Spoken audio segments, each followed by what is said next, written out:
Bwana, mambo vipi? Ni Amani Movie Dodoma tena. Na siku ya leo nimeamua nikuletee story fupi kuhusiana na movie ya Escape from Sobibwe. Bwana, movie ni kali sana, imetulia na mambo mengi.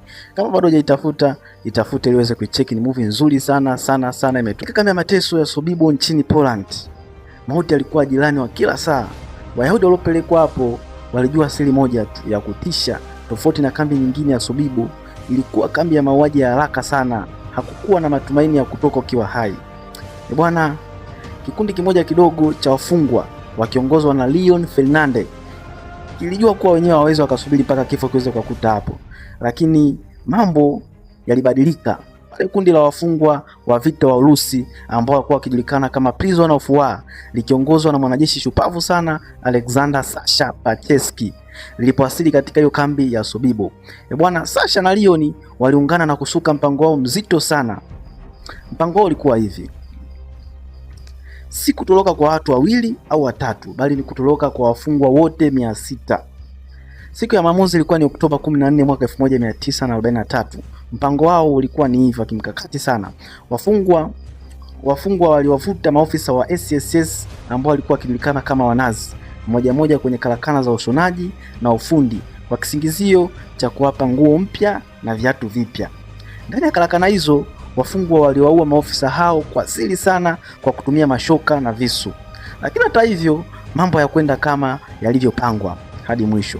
Kabla maofisa hawajauawa, kengele ya hatari ililia. Huku walijua kuwa siri imevuja. Sasha alipiga kelele sana, muda ni sasa, kimbieni. Wafungwa mamia walikimbia kuelekea kwenye nyaya za umeme na mashamba yaliyojaa mabomu sana yaliyotegwa ardhini, land mines. Risasi zililima kutoka kwenye minara ya walinzi. Wengi sana walianguka, lakini wengi zaidi walitumia miili ya wenzao kama daraja la kuvuka kwenye maeneo yenye mabomu.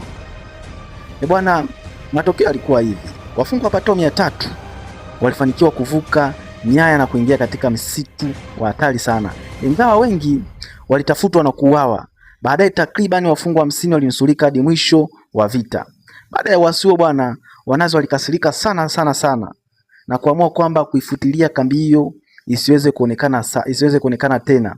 Kwa hiyo walilipua mabomu na kupanda miti juu yake ili kuficha ushahidi wa jinai zao.